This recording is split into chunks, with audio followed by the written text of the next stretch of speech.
All right, guys, welcome back to the Battle Report. Today we're playing with Austin. We got the homies back here. What's up, dudes? How y'all doing? All right. So today we're doing some Chaos Knights versus some Necrons right here. All right, Austin, why don't you tell me about your list here? What's going on? So I've got the Chaos Knights. We have 8 models, 5 units. First, we have a Tyrant. And this guy's got the favor of the Dark Mechanicum, so he's going to heal every turn. He also has the Dread Knight ability to get a 6-up Feel No Pain. It turns into a 5-up Feel No Pain later on in the game if he kills at least 15 wounds worth of models. Oh, shit. We have the Diamonis toting Desecrator right here. So he has the Diamonis. It's a relic gun, basically just a big, powerful laser destructor. He also has the Blessing of the Dark Master, so you don't get rerolls against him. And then he has one more trait. He has the Scary Warlord trait. It makes your opponent roll 3d6 during a Dread test and drop the lowest. By the way, this is House Vextrix. So I'll be getting 1 reroll to hit, 1 reroll to wound in the shooting phase. So it's a little bit more the shooting household. It's also an infernal household, so they're like the demonic possessed household. So I can do a demonic surge in my command phase, take some mortal wounds, but get a buff. So yes, we went over the 2 big guys. We have 2 executioners. These are the autocannon dudes. One of them has the Mirror of Fates. That lets me gain CP whenever Josh spends CP on a stratagem. On a 5-up, I gain a CP. Okay. So that's pretty sweet. Yeah. We have 3 stalkers over here. They all have the chain swords and thermal spears. So the thermal spears are really strong. They only have 2 shots though. But I figure low volume of shots with the reroll to hit, reroll to wound is super good. And just to clarify, these are all legal GW kit bashes. You can bring this to your Austin Open or whatever open you want. Yeah. I think in general with kit bashes and conversions, there's a fair amount of rule of cool. If you're giving it a lot of effort and you're trying to make something badass, you don't want to model for advantage. So if any way the model is like maybe smaller, like a good bit smaller than what the model should be, that would give you an advantage because you could, be harder to hit line of sight. So, I try to be careful with, looking at the height of the real model, making sure my conversion is the same height. For example, these executioners, they look like dogs. So that's pretty cool. 4 legs, yeah. But you're like, well, they're going to be a little bit shorter. So I made sure to build up the bases so they're a little bit taller. So the entire model is the same height as a war dog would be. Nice. So yeah, so those were the stalkers, and last but not least, we have a carnivore, another like heavily converted model. So the carnivore is the close combat war dog, and he just has 1 relic. He has the Heretic Power Core. Okay. He has him 2-inch plus 2-inch move and +1 damage to his non-sweep attacks. So what does that go to? Is that damage 4? So if he has both a sword and a fist. If he uses the sword, it's damage 4. If he uses the fist, it's D3 plus 4. Wow. Okay. So, nice. Pretty sweet. So he's fast and can really tear it up. So all right. Yeah. Pretty sweet list, man. Thanks. All right.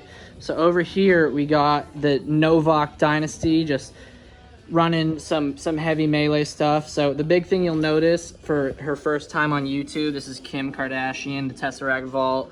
So today she is going to just be nuts. Her Catan power is the closest unit. On a 2-up takes 3 mortals, and on a 5-up takes D3 plus 3 mortals. It also has, I pick every unit within 9 inches. On a 4-up takes 3 mortals, and I pick a unit and it takes D3 on a 2-up, and everyone within 6 inches takes 1 on a 4-up. Next up, we got the Silent King. Not quite done yet, but wanted to bust him out. That was kind of the whole point of the list, was both. And he's just gonna be buffing everything up. So, and this is a patrol, so I'm actually starting with 14 CP to Austin's 9 over here. So we got a Technomancer. He's gonna have the Canoptic Cloak for the healing, and he has the Cryptek Arcana, where he gives 1 unit within 12 inches light cover outside of 12 inches. Nice. And then this one right here, the Chronomancer, own girl in the army, repping girl power. She has the Veil of Darkness and nothing else. Okay. So, and that's the only relic, so it's free. Got 10 warriors for my troops. Got 10 Scorpex for my elites. Got 10 Wraiths for my fast attack. And we got 3 Locust Heavy Destroyers. So I think it's going to be a very bloody I matchup. love this list. Yeah. I love the combat punch of all the destroyers and the wraiths. Mm-hmm. You know, fast moving, hard hitting. And they get all the rerolls from Silent King too. Yeah. And the Silent King. Yep. All right. All right, so we're doing Data Scry Salvage, mission number 13 from the Nachman pack. So the last hurrah of the chapter-proof Nachman. We've only got 2 weeks left until the new pack comes out. But this is a 6-objective mission. So it's a hold 2, hold 3. Sticky objectives, only the 4 center objectives are sticky, however, and you have to have an objective secured unit in order to stick it and keep it. The tertiary, the second primary mission is to do an action on your home objective, and then at the end of your turn, you'll score up to 4 points, depending on how many of these center no man's land objectives you're holding. So for my secondaries, I'm gonna take Stranglehold, Grind Them Down, and Storm of Darkness. Storm of Darkness is the Chaos Knights secondary, where my knights do actions on objectives and get 3 points for each objective they Storm of Darkness. And that objective is in -1 leadership.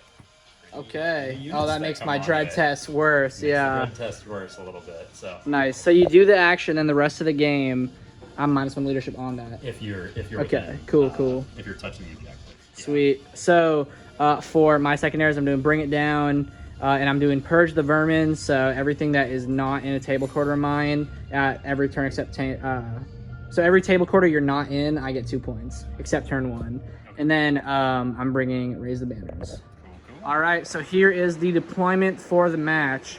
So over here we got the Tesseract Vault chilling back here with the healer, line of wraiths, more wraiths over there with the locusts.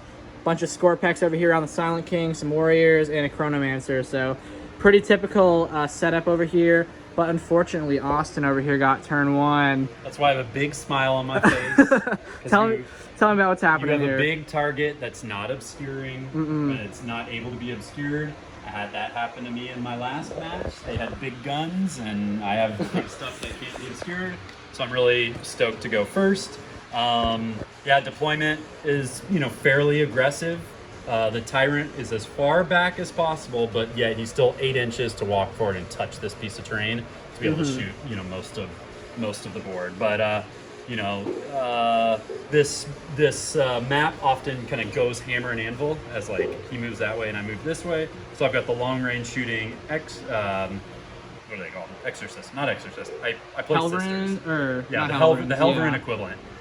They can move out and be pretty safe in this corner and kind of shoot downfield, while the shorter range, more combat-oriented stuff is either obscured or in dense cover, so there's a fair amount of protection as I push forward against those objectives. All right, so here's Austin's turn 1 bonus. All right, Harbingers of Dread. Okay. I have to take Doom to start the game, so subtract 1 from his leadership if you're within Dread range, which is 12 inches of any of my units. And then -1 to combat attrition tests. Starting next battle round, I'll get to branch around and pick some other options, but turn 1 and turn 5, you're limited to just 1. All right, let's get into this movement phase. So Austin decided to move his Helverins up right here just to get angles and everything. And in the back here, he kind of moved up that War Dog to get the Stranglehold on the map there and do the action. And he just kind of kept some important stuff hidden here in the back. So, additionally, he puts his Desecrator behind this building right here. Cool, so I moved forward. I took Stranglehold, so I need to go take an objective. Although I went first, so of course when you're going first on a 6-objective mission, you actually only need to control 3, because you're controlling 3 and more than your opponent, because my opponent is controlling 1. Yeah. So I'm only holding 3, but yet I'll still get the Stranglehold, which... This guy pushed forward to take this one, but yet this one is not the one. I'm not holding this, but I think that's okay, because I'm worried about, the counter charge here and the Silent King. And this guy also got in half Melter range. Yeah. He gets D6 plus 2 on his shots. So he's a little sacrificial. I'm sure he's dead next turn, but so Austin is shooting this big guy at that thing. Is it everything going into him? Yes. All right. Everything being his relic laser destructor, the Diamonus. Okay. Only 3 shots, but Let's 3 see big it. ones. So he hits on 3s, and he gets 1 reroll to hit for House Vextrix. So here's 1 reroll of a hit. So 2 hit. Oh, okay. And then toughness 8, right? C7. Is a strength 16 laser destructor. So 2 wounds. Wow. AP That toughness 8 was 5. just a formality. Okay. Made 1. Okay. Goes Damage? It is D3 plus 6. Okay, let's see it. Let's see it. So 2. So 8 damage. Okay, So, perfect. All right. What's next from him? he has a stubber, but the stubber I don't think had any targets. All right, perfect. So that's that. Now we have the other big one to shoot. Okay. We'll shoot the Tyrant. He's gonna shoot his volcano cannon.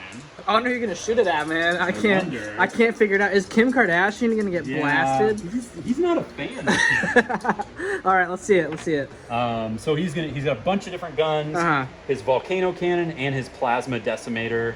He's gonna supercharge and overcharge, and everything's gonna shoot there. Okay. He has one missile is gonna shoot there, and he has one cannon. The cannon's Okay, gonna shoot there. perfect. Everything's shooting there. So the big exciting one is the volcano lance. D3 number of shots.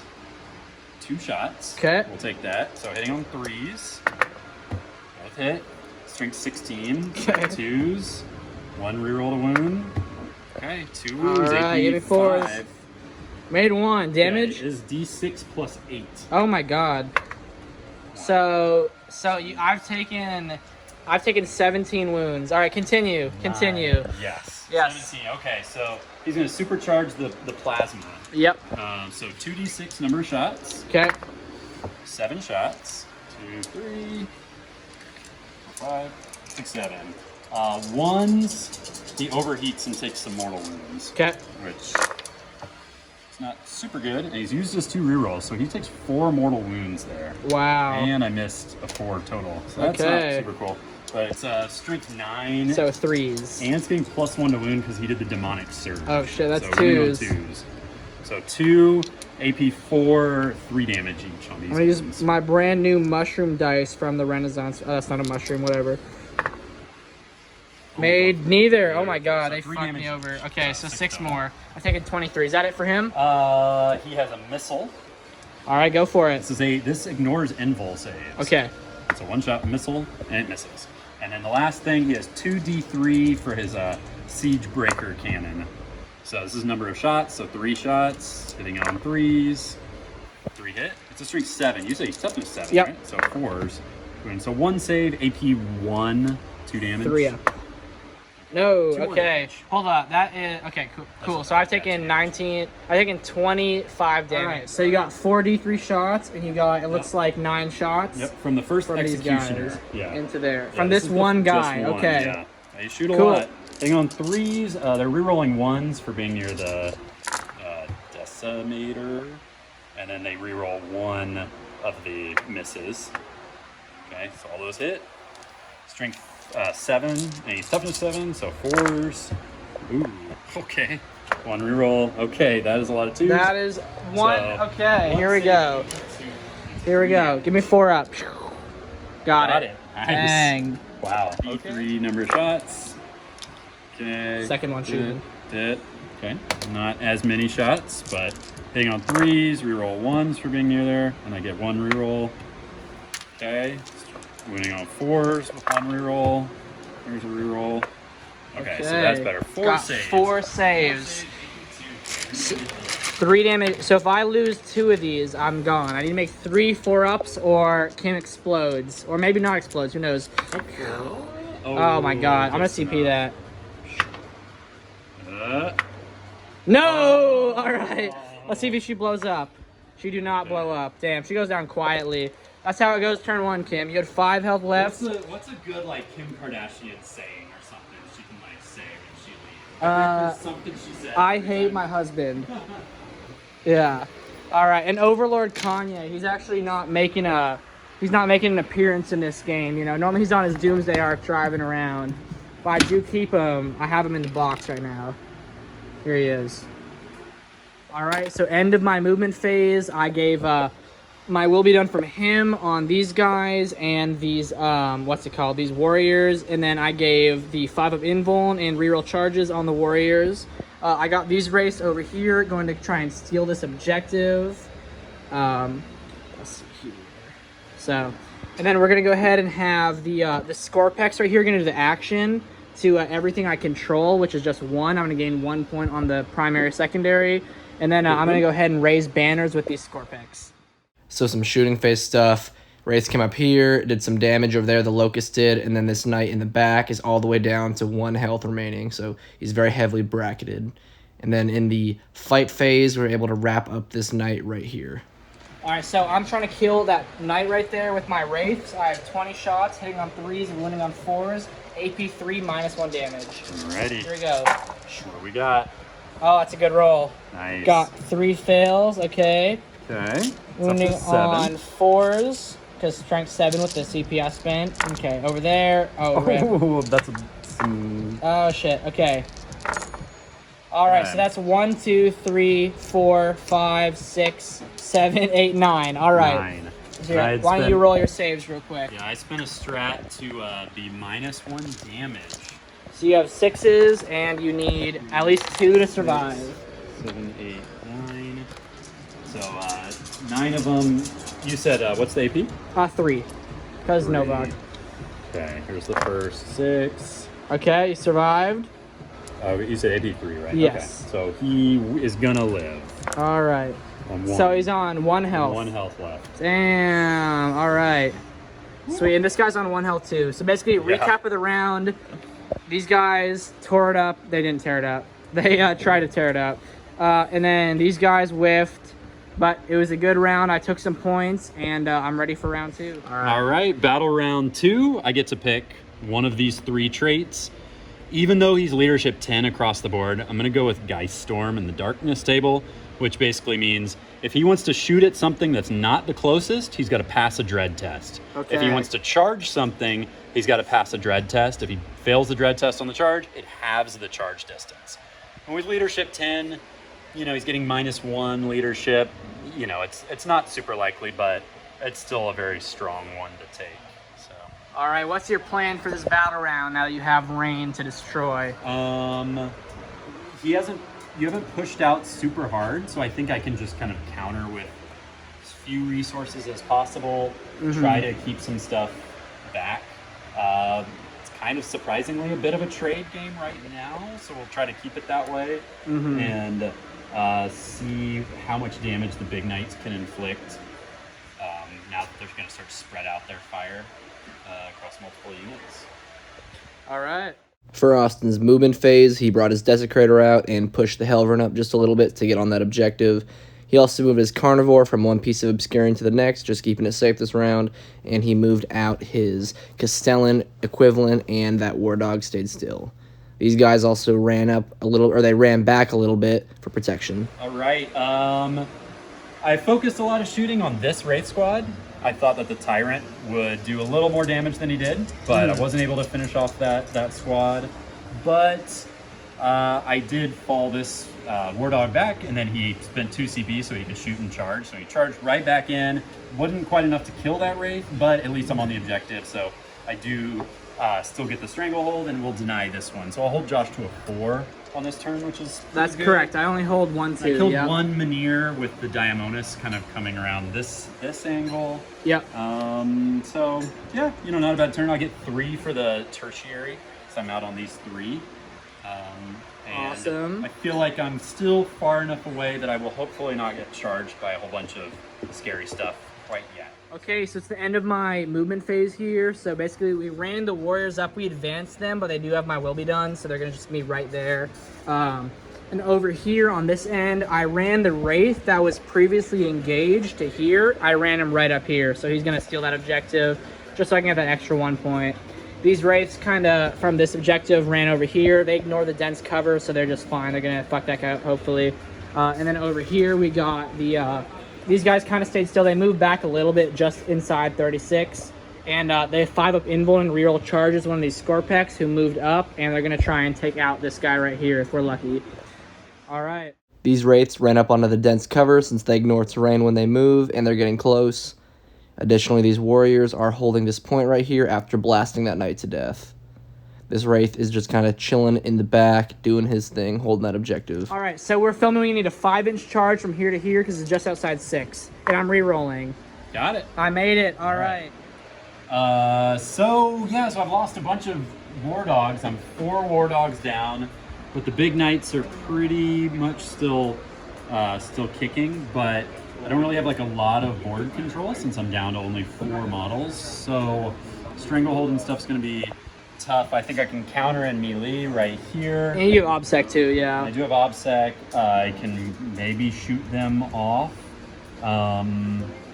but dealing with these units is going to be tough, and I need to avoid getting countered by these Score packs right destroyers, there, and then yeah. of course the Silent King.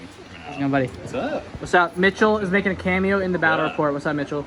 Okay. Dude, Anyway, this paint job, man. you like it? Using for that. Yeah, man, that's the Glamcrons. Turbo Dork? It is Turbo Dork. It's Turbo Dork. Looks awesome, dude. 40 glasses over the contrast purple, over white. All right. Hell Yeah. yeah. In his movement phase, he pulled back right over here, just trying to stay alive and hold that objective, and I took a nice little picture of the whole battlefield.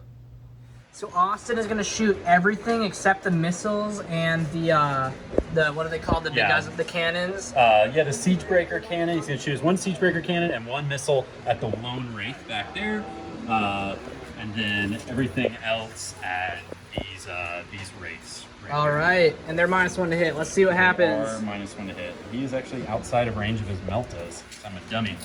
Went a little too far. Okay. All right, let's cool. see how it goes. Oh no, sorry. The volcano shot here. Yep. So one of these guys is dead. I still need to. Oh, okay, my bad. Yeah. All right, put him back here. The plasma is gonna shoot the wraiths. Number of shots? 5 shots. 3, 4, 5. I take 2 mortal wounds. It's -1 to hit. Yeah. So I don't. So I feel all those. So he takes 2 mortal wounds. And he's hitting on 4s right He's hitting now, on right? 4s. So only 1 made it. Yeah, I did not use the reroll from the volcano. Okay. So 1 reroll, misses, and 2s. Want to reroll that? I did not use the reroll yet. So Okay. So yeah, 4 1 up. save. Got it. Made it. All right. Oh, he doesn't do any damage. Yeah, buddy. Time for a cut. Yeah. So cannon shooting at the Lone Wraith. Yep. 2d3 number of shots. Pretty good. 5 shots. 3s. Strength 7, so 3s. Okay, 2 saves. AP 1. 2 All damage. right. Here we go. 4 ups. Made them both. Okay, Damn. the missile. Missile. Okay. Hit 2s at straight 10, and this ignores invuls. All right. So as long as oh, it doesn't matter. He's dead. Yeah. As long as okay. I don't roll 1. Okay, 4 damage. Yep. He's dead. All right. That was good. This Wraith, the 4-point swing has finally happened. Austin needed that very bad, I presume. That was big. I mean, yeah. All That was right. important. And so yeah, that's all the shooting right there? All this shooting. Wardog got into combat with the Wraiths and killed a couple, but I killed it in my shooting phase the next turn. Okay. I have 3 models left, but I was able to kill these destroyers by using the strategy Reap and Rend to get +1 for each of his sweep attacks. So he went up to 16 attacks instead of 12. It was just enough to kill those destroyers. By 1 save, yeah. But then Josh shot and blew up my war dog that was, kind of out in no man's land right there. So, yeah, I mean, Guess we'll see what happens, huh? left, yeah. Austin's turn bonus made his knights -1 to hit in melee. On his turn, he ran these knights right up here to engage the Silent King and the Scorpex. So this carnivore is about to shred up these Scorpex right here with a 5-up invuln on them. Let's see what happens here. 5 attacks. He's using his chain talon. Oh, yeah? Hitting on 2s. Woo, good thing. Good thing. Wounding on 2s. So he's strength 10. Chain talon. Okay. All right, so 4 go saves. through. And you do it on your invul, and these are flat 3 +1 technically from his buff. So 5 ups because invuln. Yep. No, 1, Save one. 3 die, 3 die. Okay. All right, let's see who comes back from. Is that it for your fighting there? That is all they're fighting. Okay. They're fighting. All right, so go ahead and roll the reanimator here on 5 ups. That is 1, 2. Oh, okay. So this score peck alone just killed this guy right here. Got him 4 at -5 at damage 3. He did not blow up. Yeah, knights, no invul in combat, only a 3-up save. They die pretty easily in combat. Facts. In my turn in retaliation, I killed the last war dog, and we ended up closing the battle right here. All right, so the battle is officially over. Necrons took the victory, 89-48. So basically, the war dogs kind of came down, and then when the big knights were left, there just wasn't much they could do. You know, Austin, what are your thoughts on the match here? So as you can see from the board, I had 2 knights left at the end of the game. The 2 big ones. That's over 1,000 points worth. So a good bit of my army's still in points, but in board control, very little board control. Yeah. We played a 6 objective mission. It's a very spread out mission. It's a fun mission, but without board presence and many units to spread out and like take objectives, you're kind of screwed. So I think Josh did a really great job killing all the war dogs first. I did take Stranglehold as one of my secondaries, which forced me to have to throw at least 1 war dog out every turn and just sacrifice them. I think if I didn't take Stranglehold, if I had some other option, I could have played a little bit safer. But I think the big takeaway is, unfortunately, this Knight Tyrant, it's 3 games in a row. It's just been a little disappointing. 670 points.